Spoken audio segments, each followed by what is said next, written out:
السلام عليكم ورحمة الله وبركاته. الحمد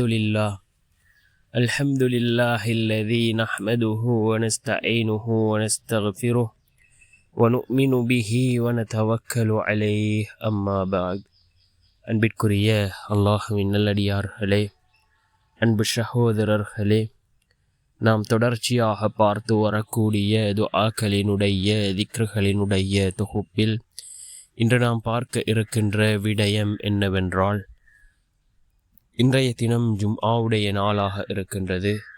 ஃபஜ்ருடைய தொழுகையை தொழுதுவிட்டு நாம் இந்த சூறாவை 7 தடவைகள் ஓதுவோம். இந்த சூறாவை ஓதுவதன் மூலமாக அல்லாஹ் ஜல்ல சுப்ஹானஹு வ தஆலா நம்முடைய வாழ்க்கையில் செல்வ செழிப்பை அல்லாஹ் ஏற்படுத்துகின்றான்.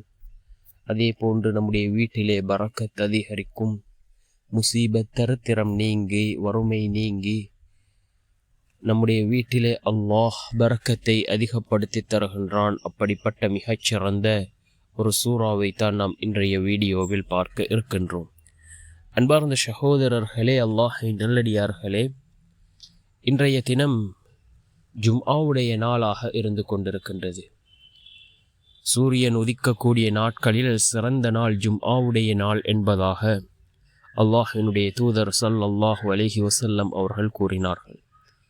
இந்த ஜும்ஆவுடைய நாள், இந்த நாளிலே ஒரு நேரம் இருக்கின்றது. அந்த நேரத்தில் நாம் கேட்கக்கூடிய துஆக்கள் அல்லாஹ்விடத்தில் கபூலாகும் என்று கூறினார்கள் ஸல்லல்லாஹு அலைஹி வஸல்லம் அவர்கள்.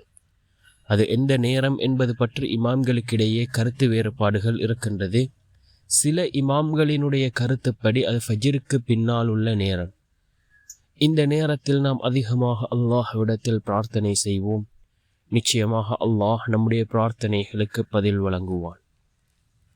இந்த ஃபஜ்ருடைய தொழுகையை தொழுதுவிட்டு நாம் இந்த சூறாவை 7 தடவை ஓதுவோம். மிக முக்கியமான ஒரு சூறா.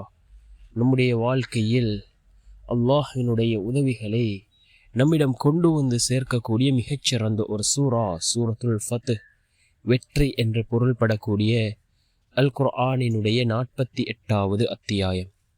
இந்த சூறாவை நாம் 7 தடவைகள் ஓதி அல்லாஹ்விடம் பிரார்த்தனை செய்வோம். இதன் மூலம் அல்லாஹ் ஜல்ல சுப்ஹானஹு வ தஆலா நம்முடைய எல்லா நிலைமைகளையும் அல்லாஹ் சீர்படுத்தி தருகின்றான். நம்முடைய வாழ்க்கையில் பரக்கத்தை அதிகப்படுத்தி தருகின்றான். வறுமை ஏழ்மைகளை நீக்கி செல்வ செழிப்போடு அல்லாஹ் நம்மை வாழ வைக்கின்றான். அப்படிப்பட்ட மிகச்சிறந்த ஒரு சூறாவாக இந்த சூறா இருக்கின்றது. நாம் ஒவ்வொரு நாளும் இந்த சூறாவை ஓதி அல்லாஹ்விடம் பிரார்த்தனை செய்வோம்.